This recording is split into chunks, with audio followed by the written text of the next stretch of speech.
రామనీలమేఘశ్యామ కోదండ రామ రఘుకులాబ్ధి సోమ పరంధామ సార్వభౌమ నీలమేఘశ్యామ రఘురాం రామ్ రామ్ రఘురాం జయ రామ్ రామ్ రామ్ జయ రామ్ అని కూడా అన్నారు. అయితే చూడండి, ఇప్పుడు మనకు అనుమానం వస్తుంది, రామచంద్రుడు భగవంతుడు భగవంతుడు అని కథ చెప్తున్నారు మొదటి నుంచి, అంత మాత్రం గుర్తించలేడా? తమ్ముళ్ళలో గమనిక ఉండదా అండి? గుర్తింపు గుర్తించగలడు, కానీ పరమాత్మ యొక్క మనస్సులో ఉన్న ఆశయము వేరండి. చాలా గొప్ప. మా కథలో ఎట్లా పరమాత్మ యొక్క తత్వం ఇమిడి ఉంటుందో గ్రహించాలి. తాను సంకల్ప మాత్రం చేత చంపగలడు వాలిని. అసలు కళ్ళు తెరిస్తే కోట్ల కోట్ల బ్రహ్మాండాలు, కళ్ళు మూస్తే అవి మళ్ళీ లోపలికి వెళ్ళిపోతాయి. ఇది భగవత్ శక్తి.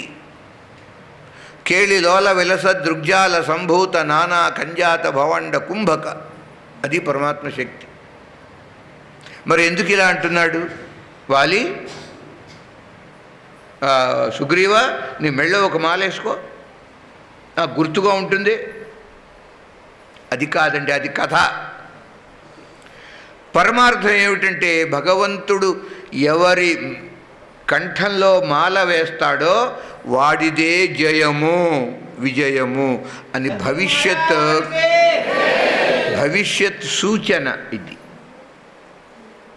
అది గుర్తించాలి. పో మళ్ళీ అన్నారు, పిలువు మీ అన్నని.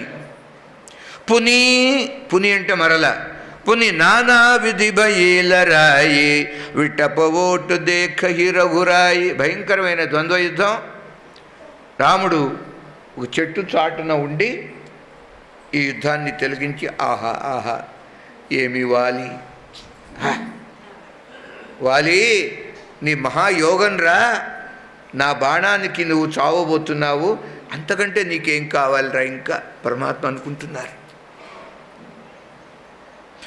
బహుచల బల సుగ్రీవకరి బాణం వేసి కొట్టాడు. వాలి హృదయంలో గుచ్చుకున్నది అది. అప్పుడు చెట్టు చాట నుంచి వాలి దగ్గరకు వచ్చాడు పరమాత్మ. కింద పడిపోయాడు వాలి. రామదర్శనమైంది. రకరకాలుగా మాట్లాడాడు. మొట్టమొదటి ఏమన్నాడు? మహానుభావ, నేనేం తప్పు చేశా? మీ పట్ల నేను ఏమన్నా అపరాధం చేశానా? గతంలో ఏమీ లేదుగా. మీరు నన్ను మొదటగా చూశారు, ప్రప్రథమంగా మీ దర్శన భాగ్యం ఇప్పుడే నాకు అయింది. నాలో ఏ దోషము ఉన్నది అని మీరు భావించి బాణం వేసి నన్ను కొట్టారు. పరావికలమహి సర్కేలాగే గుచ్చుకున్నది ఆ బాణం. కింద పడిపోయాడు. పరమాత్మ దర్శనం చేసుకుని చాలా జాలిగా దీనంగా వాలి అంటున్నాడు, బోలా చిత్తయి రామకి ఓర ధర్మహేతు అవతరహి గోసాయి మారెహు మోహి వ్యాధికి నాయి. రామా, నీ అవతారమే ధర్మరక్షణ కోసం. యదా యదా హి ధర్మస్య గ్లానిర్భవతి భారత అభ్యుత్థానం అధర్మస్య. అందుకోసం కదా సంభవామి యుగే. ధర్మం కోసం నువ్వు అవతరించావు. అలాంటిది నన్ను ఏ ధర్మమని చంపావు నువ్వు? ధర్మం కాకపోతే నువ్వు ఈ పని చేయవు కదా. కానీ నాకు తెలియట్లా అది ధర్మం అని నేను నమ్మలేకుండా ఉన్నా. నా దృష్టిలో నువ్వు చేసింది అధర్మం. నీకు నాకు ఏ వివాదం లేదు, ఎందుకు నన్ను అనవసరంగా బాణం వేశావు? ఇలా అడిగారు. లోకంలో ఇప్పటికీ కూడా ఉంది అది. రాముడు దేవుడు దేవుడు దేవుడు అంటారు. చంపవచ్చు. ఎందుకని? తన మిత్రుడు సుగ్రీవునికి మాటిచ్చాడు, తప్పకుండా నీ కష్టాన్ని నే పోగొడతా, అభయం ఇచ్చాడు. అభయం ఇచ్చాడు కనుక మిత్రపక్షంలో మనం ఇది అర్థం చేసుకోవచ్చు. వాళ్ళని చంపిన దోషం లేదు, కానీ చాటుగా ఎందుకు చంపాడు? అది పెద్ద ప్రశ్న అయిందండి. సుగ్రీవేణ కృతం కింతే మయావాన కృతం కిము. ఇంత జాలిగా అంటున్నాడు వాలి, రామా మాట వరసకి నాతో కాకితో కబురు పంపినా నా భార్య ఒక దుర్మార్గుడు అపహరించాడు, ఆ విషయం నాకు కాకితో కబురెట్టిన ఈ పాటికి సీతాదేవి నీ సన్నిధిలో ఉండేది, క్షణాలలో నేను నీకు సహాయం చేసి ఉండేవాడిని. బలహీనుడు వీడు, దుర్బలుడు, వీడిని ఆశ్రయించావు నువ్వు. లోకంలో ఎవరైనా బలవంతుణ్ణి ఆశ్రయించాలి, కానీ బలహీనుణ్ణి ఆశ్రయిస్తే వాడు ఏం చేయగలడు నీకు? కళ్ళు ఉన్నవాడిని ఆశ్రయిస్తే ఆ కళ్ళతో చూస్తూ ఈ గుడ్డివాడిని జాగ్రత్తగా తీసుకెళ్తాడు. అలాగా దారి చూపించేవాడు కూడా గుడ్డివాడే అయితే ఆ గుడ్డివాడిని ఈ గుడ్డివాడు పట్టుకుంటే వాడు పట్టం ఖాయం, వీడు పట్టం కూడా ఖాయం. అలా ఉంది నీ వ్యవహారం. అంధస్యేవాంధలగ్నస్య వినిపాత పదే పదే. ఆ మాట ఉన్నది సంస్కృత భాషలో. అంచేత ఆశ్రయిస్తే మంచి చూపున్న వాడిని ఆశ్రయించు, గుడ్డివాడిని కాదు.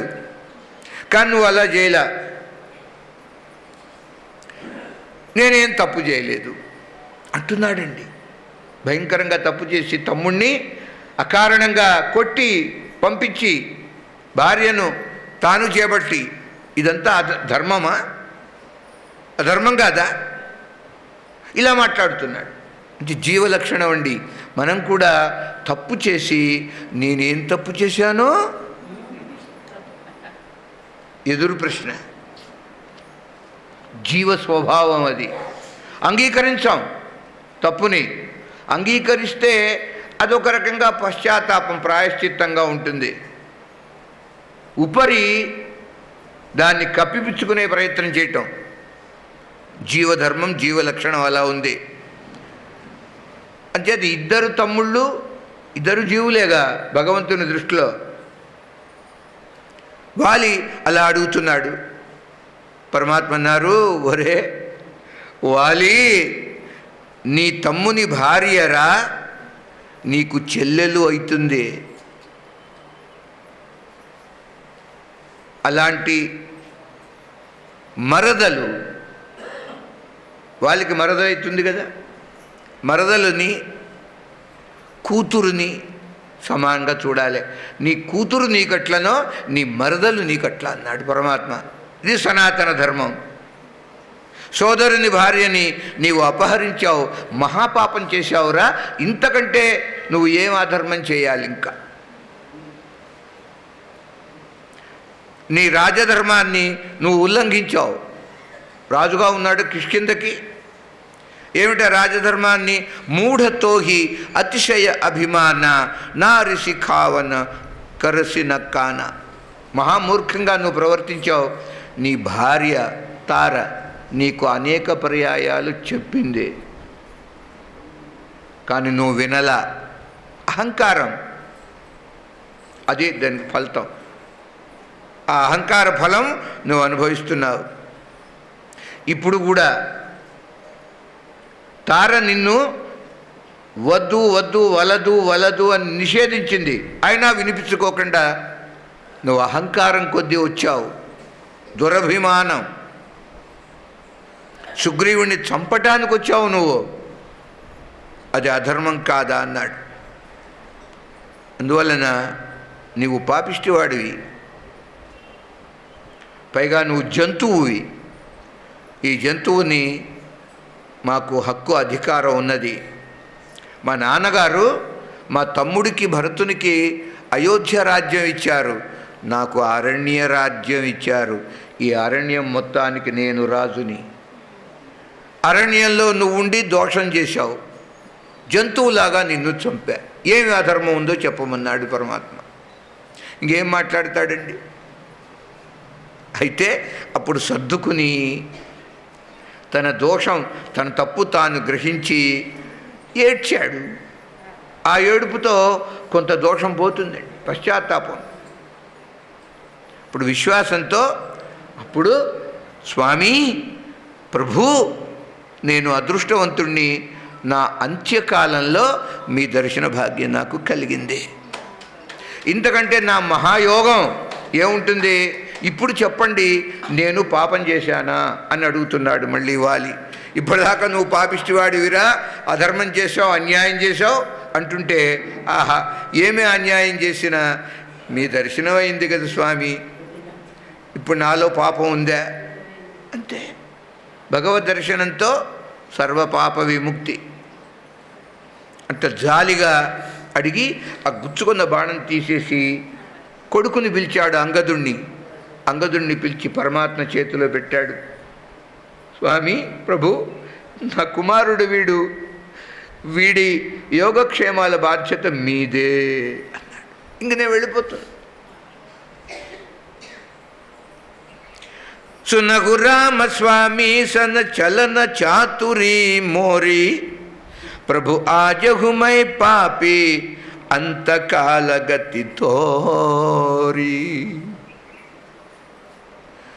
మీ వాక్ చాతుర్యం ముందు మా తెలివితేటలు నిలుస్తయ్యా. బుద్ధిర్బుద్ధిమతామస్మి తేజస్తేజస్వినామహం. పరమాత్మ గీతలో మాట. ఎందరు బుద్ధిమంతులు ఉన్నారో వారి బుద్ధి తానే, ఎందరు తేజస్సంపన్నులు ఉన్నారో వారిలో ఉన్న తేజస్సు కూడా మాదే అంటున్నాడు పరమాత్మ. అప్పుడు అహంకారం అనేది కలగదు. ఈ మాట మర్చిపోతే అహంకరిస్తామండి. వాళ్ళకి జ్ఞానోదయం అయింది. సునతరామ భిత్వా ప్రభాసే బాణేన పూర్వ వైరేణవ అన్నారు. పరమాత్మ అన్నారు, జటాయుతో అన్నట్టుగానే అన్నాడండి ఇక్కడ. వాలి, నీకింకా జీవితం మీద ఆశ ఉండి బ్రతకాలి అని నువ్వు అనుకున్నట్లయితే నిన్ను బతికిస్తా అన్నాడు పరమాత్మ. జటాయువులాగానే అన్నాడు ఇక్కడ కూడా. ఏ విధంగా బతికిస్తాడు? అమరత్వం ఇస్తా నీకు. అమర అంటే ఇక మర అనే ఉండదు. మరణ అంటే చావటం కదా, అమర అంటే చావు ఉండదు ఇంకా. అలాంటి స్థితి నీకు కలిగిస్తా. కొంతకాలం ఇంకా లోకల్లో నీవు ఉండదలుచుకుంటే. అలా అనేప్పటికీ వాడన్నాడు, ఎందుకు స్వామి ఇంకా బ్రతకాలి? ఎంతకాలం బతికినా ఇదే కదా లాభం, మీ దర్శనం, మీ సాక్షాత్కారం.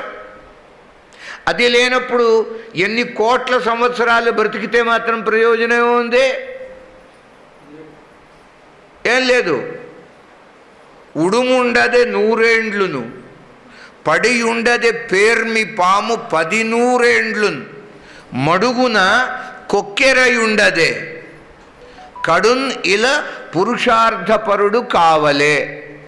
ఎంతకాలం బ్రతికినా కూడా పురుషార్థాలు 4 ధర్మార్థ కామ మోక్షాలు అవి సాధించుకోవాలి.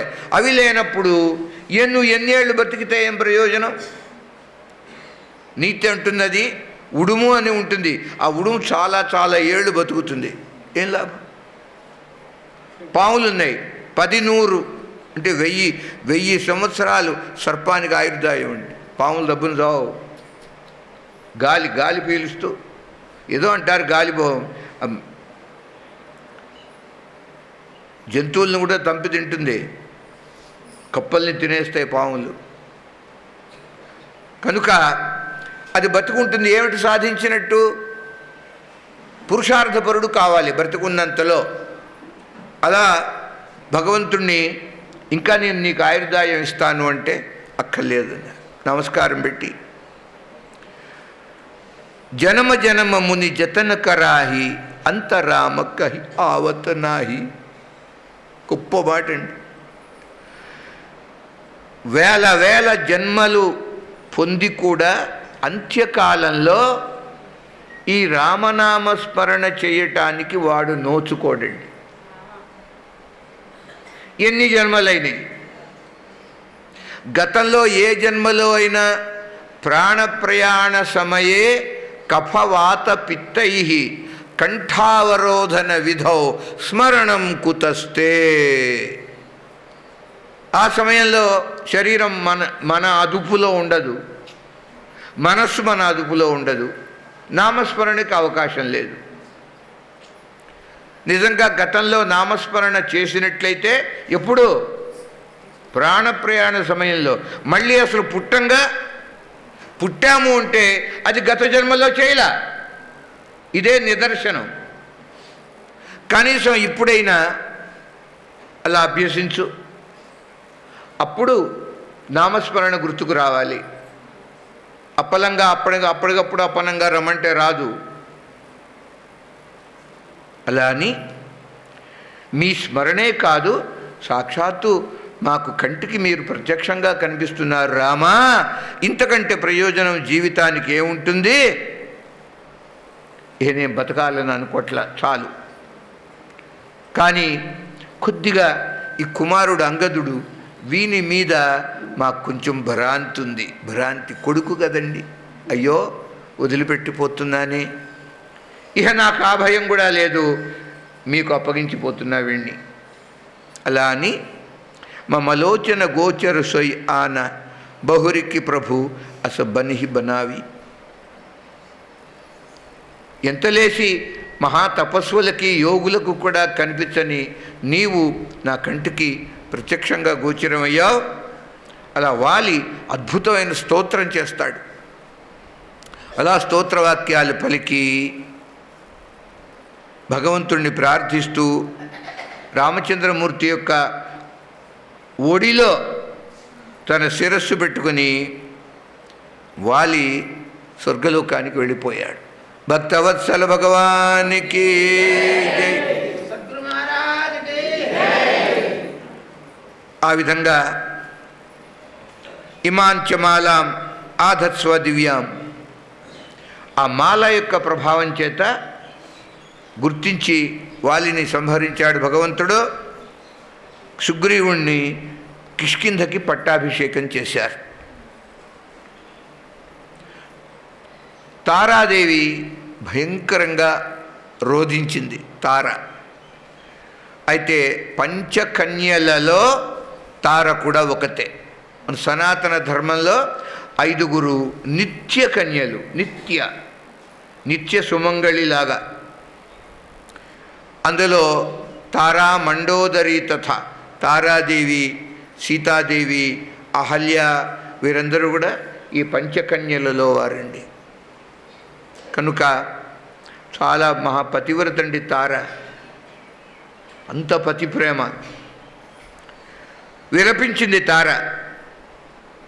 భర్త యొక్క శరీరం అక్కడ పడుంది, దాని మీద పడి హృదయ విదారకంగా గుండెలు బాదుకుంటూ రోధిస్తున్నది తార. తారా బికల దేఖి రఘురాయ దీన్హ జ్ఞాన హరిలీన్హి మాయా. ఇంత భయంకరంగా రోధిస్తుంటే పరమాత్మకు జాలి కలిగింది. ఆ జాలి కరుణ కలిగేటప్పటికీ ఏ మాయా ప్రభావం చేత తార భర్త శవం మీద పడి కొట్టుకుని తల బాదుకుంటూ రోధిస్తున్నదో ఆ మాయని తొలగించాడు పరమాత్మ. ఎప్పుడు మాయ తొలగిందో దుఃఖం ఆపేసింది. సో జీవుణ్ణి ఏడిపించేది మాయ, ఇంకెవ్వరూ లేరండి. సో వీడి వల్ల నాకు దుఃఖం వచ్చి, వాడి వల్ల నష్టం వచ్చి, పిచ్చి మాటలు ఇవన్నీ పనికిరాని అజ్ఞానపు అవివేకపు మోహపు మాటలు. ఎవడి కష్ట నష్టాలకి మరొకడు కారణం కాదండి లోకంలో. వాడి చేసుకున్న కర్మే వాడికి సుఖ దుఃఖాలు, లాభ నష్టాలు. సుఖైవ దుఃఖమైన దుఃఖమైన. సుఖస్య దుఃఖస్య నకోపి దాత పరో దదాతీతి కుబుద్ధిరేష స్వయం కరోమీతి వృధాభిమాన స్వకర్మసూత్రగ్రథితో హి లోక. గొప్ప శ్లోకం. వారి వారి యొక్క కర్మగతులని బట్టి ఈ జీవితాలు నడుస్తున్నాయి. అంతే తప్ప ఏ ఒక్కరి వల్ల మరొకరికి సుఖదుఖాలు కలగవు. భ్రాంతి అది. ఆ విధంగా పరమాత్మ అనేక హితోక్తులతో ఓదార్చాడు. సాక్షాత్ రామచంద్రుడు. రామాజ్ఞ. ఆ దుఃఖం పోయింది తారకి. సుగ్రీవుడు పరమాత్మ అన్నారు, సుగ్రీవా, మీ అన్నగారికి అంతిమ సంస్కారాలు నీవు నిర్వహించు అన్నారు. మొట్టమొదటి సందేహించాడు. ఇంత నన్ను బాధ పెట్టాడు మా అన్నయ్య, వాడికి నేను తల కొరివి పెట్టడం ఏమిటి? పరమాత్మ అన్నారు, తప్పురా.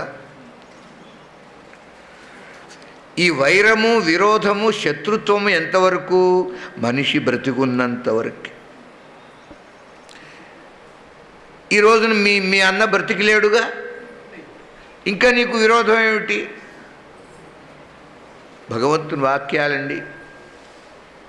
అప్పుడు నమస్కారం చేసి పాదాలు పట్టుకొని, రామచంద్ర, తప్పకుండా మా అన్నగారికి ఉత్తర క్రియలు, దహన సంస్కారాలు చేస్తాను. మరణాంతాని వైరాణి.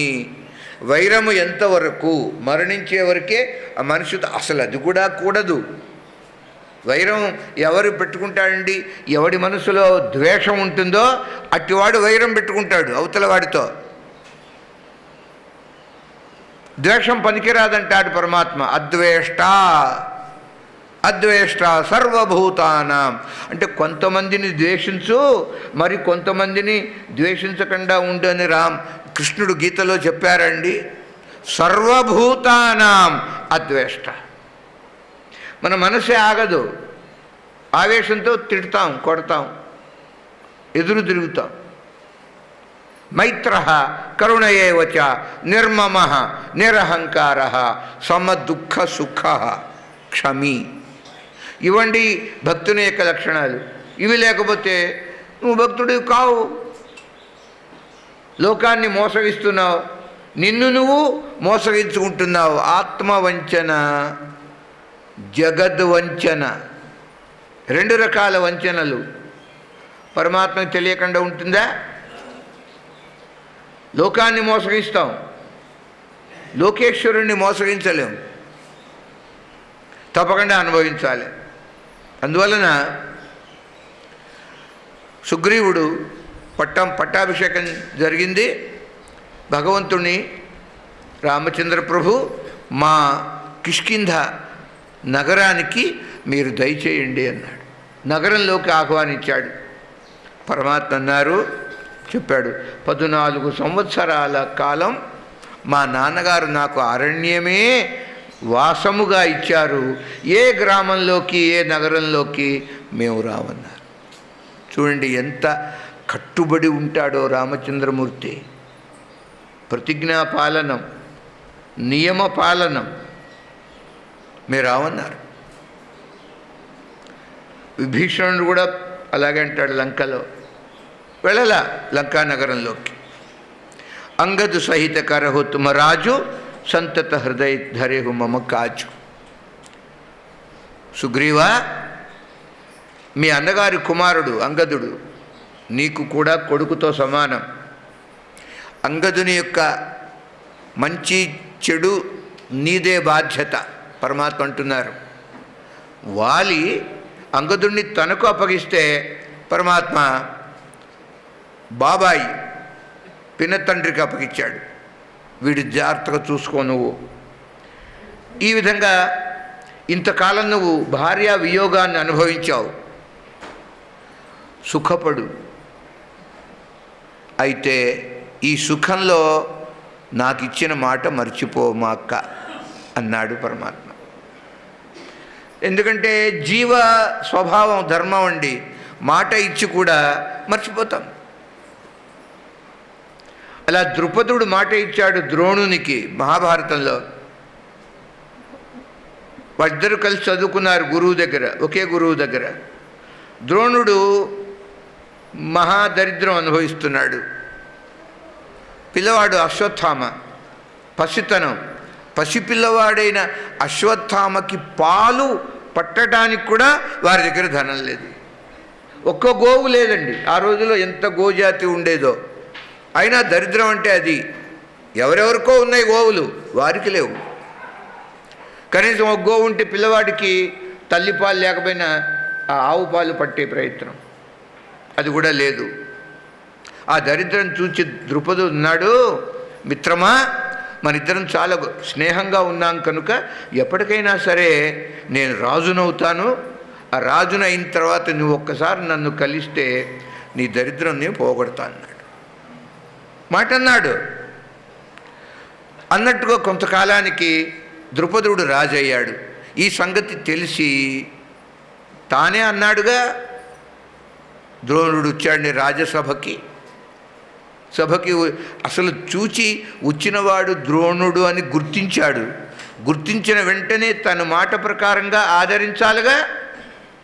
అలాంటిది పోయి తాను ద్రోణుడు ఆశ్చర్యపడుతున్నాడు. లోపలికి వెళుతున్నా అసలు ఆవాహన లేదు, విసర్జన లేదన్నట్టుగా కూర్చున్నాడు.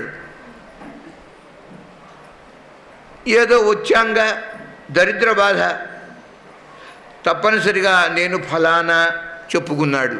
అయినా సరే నువ్వెవరివో నాకు తెలియదు పో అన్నాడు. ద్రుపద అదండి జీవుడు స్వభావం. మనమంతా అంతే. ద్రుపదుడి మీద జాలి మనకి, నీ మీద నీకు జాలి లేదు. వాడి మీద జాలి ఎందుకు? జీవ స్వభావం అంతే. ఎంత బాధపడ్డాడంటే ఎప్పటికైనా సరే అర్జునుడు నాకు గొప్ప శిష్యుడైతాడు. అంతే. అర్జునునికి రహస్యం అంటూ దాచుకోకుండా మొత్తం విద్య చెప్పేశాడు. కొడుకు కూడా చెప్పాల అట్లా. అశ్వత్థామకి కొన్ని రహస్య మంత్రాలు అర్జునుడికి చెప్పాడు. అర్జునుడు యోగ్యుడైన తర్వాత ద్రుపదుడిని బంధించి నా దగ్గరికి తీసుకురా అంటాడు. పగ. నేను వెళితే కూడా రమ్మంది తానే, వెళితే పట్టించుకోలే, మనసులో ఉండిపోయింది. అలా అర్జునుడిని ప్రోత్సహించి, గురువుగారు కదా చెప్పారు, ద్రుపదుడిని బంధించి తెస్తాడు అర్జున. అప్పటికింకా అర్జునుడు ద్రుపదునికి అల్లుడుగా కాల. ఇంకా తర్వాత ద్రౌపది కూతురుని ఇస్తారుగా. అంచేత పరమాత్మ మాట అంటే తప్పుతాడా అండి? శపథం చేశాడు, అహం త్వా సర్వ పాపేభ్య మోక్షయిష్యామి. అంతే. నువ్వు ఏడుస్తున్నావంటే నీ కర్మ, నువ్వు చేయవలసింది నువ్వు చేయి, నేను చేసేది నేను చేస్తా. ఆ శ్లోకంలో 2 భాగాలండి. ఒకటి జీవధర్మం, 2 ఈశ్వర ధర్మం. జీవధర్మం ఏమిటి? సర్వధర్మాన్ పరిత్యజ్య, అది జీవధర్మం. మామేకం శరణం వ్రజ, అది జీవధర్మం. అది జీవుడు చేస్తే పరమాత్మ ఏమన్నారు? నీ శోకం పోగొడతా. అహం త్వా సర్వ పాపేభ్య మోక్షయిష్యామి. ఇది ఈశ్వర ధర్మం. మనం చేస్తే ఆయన చేస్తాడు. అందువలన పరమాత్మ సుగ్రీవుడు కిష్కింధలోకి రమ్మన్నారు, అయినా వెళ్ళలా. యం ప్రాప్యాతి పవిత్రాణి పంచగవ్యం హవీంషి చ అశుచిత్వం క్షణాద్యాంతి కోన్యోస్మాదశుచిస్తతః. చాలా భయంకరంగా చూడండి. కోతి శరీరం అయినా సరే శాపం. ఎందుకని? నారద మహర్షి కోతి ముఖం అయ్యాడుగా. అద్దంలో చూసుకుంటే భయంకరంగా ఆ కోతి ముఖం. అంచేత తిరస్కరించింది ఎవరు? ఆ రాజుగారి యొక్క కుమార్తె విశ్వమోహిని. ఆవిడ పేరు మొట్టమొదటి రోజుని చెప్పుకున్నాం. అది చూచి నారద మహర్షి శాపం పెట్టాడు, నా అందం నీకు ఇస్తున్నా, నువ్వు స్వయంవరానికి వెళ్ళు, తప్పకుండా విశ్వమోహిని నిన్ను మోహిస్తుంది, కామిస్తుంది, వరిస్తుంది అని చెప్పి నాకు అందం ఇవ్వటం మానే నాకు సహజంగా ఉన్న నారద అందాన్ని కూడా లాగిపారేసి కోతి ముఖాన్ని నువ్వు నాకు తగిలిస్తావా? ఇంత దుర్మార్గం చేస్తావా? శాపం పెట్టాడు నారద మహర్షి విష్ణుమూర్తికి. ఆ శాపం వల్ల ఏమిటి ఆ శాపం? నేను ఎట్లయితే భార్య సుఖాన్ని పొందకుండా నీ మూలాన మోసగింపబడి భ్రాంతిలో పడిపోయానో అలాగే నీవు కూడా భార్య వియోగంలో నువ్వు తప్పించుగాక శపించాడు నారద మహర్షి. చాలా చిత్రం అండి. ఎక్కడ నారద విష్ణుమూర్తి వారి ఎటువంటి సంబంధం వారిది అయినా సరే శాపం. అలాగా గ్రీష్మ ఋతువు గడిచిపోయింది, వర్ష ఋతువు వచ్చింది. అయినా సరే సుగ్రీవుడు సుఖాల్లో తేలియాడుతున్నాడు. ఇద్దరు పత్నులయ్యారు. ఇటు తన భార్య రూమ, మరల తార. వానర జాతి, వారి సంస్కారం అది, వారి పద్ధతులు అవి. మనం తప్పు పట్టడానికి వీల్లేదు. పరమాత్మే అంగీకరించాడు. ఇద్దరు భార్యల పొందు ఒళ్ళుపై తెలియలేదు సుగ్రీవునికి. పరమాత్మని మర్చిపోయారు. ఏహి సంస్పర్శజా భోగా దుఃఖయోనయ ఏవతే ఆద్యంతవంతః కౌంతేయ నతేషు రమతే బుధ. బుధుడైతే రమించడు, వీడు అబుధ రమిస్తాడు. పండితా రమంతి, పండితా విరమంతి, అపండితా రమంతి. ఇప్పుడు ఆ పాండిత్యం ఉంటేగా వీడి దగ్గర సుగ్రీవ. వాడి కష్టం పోయింది, రాజ్యం వచ్చింది, భార్య వచ్చింది. కానీ ఇప్పుడు పరమాత్మ సంగతి మర్చిపోయాడు. భగవంతుడు అన్నాడు, చూడండి వర్ష ఋతువు వచ్చింది. ఇప్పుడు లక్ష్మణస్వామిని పిలిచాడు. తమ్ముడు, ఈ సుగ్రీవునికి జ్ఞాపకం చేసిరా అన్నారు. నువ్వు పెద్ద హడావిడేం చేయమాక, ఎందుకంటే తమ్ముడు సంగతి తెలుసుగా. రాముడు అంత సాత్వికం అండి. ఈయన గారు బుస్ బుస్ బుస్ అంటుంటాడు. అచేత ముందే హెచ్చరించాడు, మనకు కార్యం పని కావాలి, అది ప్రధానం. నువ్వు భయభ్రాంతుణ్ణి చేసిరామక్క. పాపం ఏదో ఇంతకాలం భార్య వియోగం కదా, ఏదో సుఖపడుతున్నాడు, పడని. ఈయన గారు సరేలే అన్నయ్య, నువ్వు అన్నట్టుగానే ఉంటాను. చూచింది తార, లక్ష్మణస్వామి రావటం. భయం వేసింది తారకి. లక్ష్మణుని కూర్చోబెట్టి ఆ ఆవేశం పోయేట్టుగా మాట్లాడి గౌరవించి సపర్యలు చేసి కొంచెం తగ్గాడు లక్ష్మణ. ఆ ఆవేశం తగ్గింది. అప్పుడు వెళ్ళి బోధించారట, సుగ్రీవా మర్చిపోయావు. అలా చేయటం మంచిదైందండి. స్ఫురణకు వచ్చింది సుగ్రీవునికి. వెంటనే క్షమించు లక్ష్మణ, నేను పొరపాటు చేశాను అంతే. ఆ క్షణం నుంచి సీతా అన్వేషణకి అన్ని ఏర్పాట్లు చేయటం మొదలుపెట్టాడండి. ఎవరు? సుగ్రీవ. ఇప్పుడు సుగ్రీవ ఆజ్ఞలు అనే మాట లోకంలో ఉంది. భయపడతారు. సుగ్రీవుడు ఇలా ఆజ్ఞాపించాడు అంటే అది చేసిన తర్వాతే ఆ పని మళ్ళీ కనిపించటం ఆయన గారికి, లేకపోతే భయం. అలాంటి సుగ్రీవాజ్ఞ జాసు కృప చూటహి మద మోహ తాకహు ఉమాకి సపనేహు కోహ. రామా, పొరపాటు పడ్డాను, నేను జీవుణ్ణి కదా, నీవు దేవుడవు, నీ అంతటి క్షమ మాకుండదు కదా, దయచేసి తప్పనిసరిగా ఇక నుంచి నీ ప్రయత్నంలోనే, నీ పనిలోనే నేను ఉంటానని పరమాత్మతో క్షమార్పణ కోరుకున్నారు. ఇక కిష్కింధాకాండ తర్వాత సుందరకాండ ప్రారంభమవుతుంది. మధ్యాహ్నం మళ్ళీ 3ంటికి మిగతా కథ విరామం చెప్పుకుందాం. స్వస్తి ప్రజాభ్యః పరిపాలయంతాం న్యాయేన మార్గేణ మహిమహీషాః గోబ్రాహ్మణేభ్యः శుభమస్తు నిత్యం. లోకాः సమస్తాः సుఖినः భవంతు.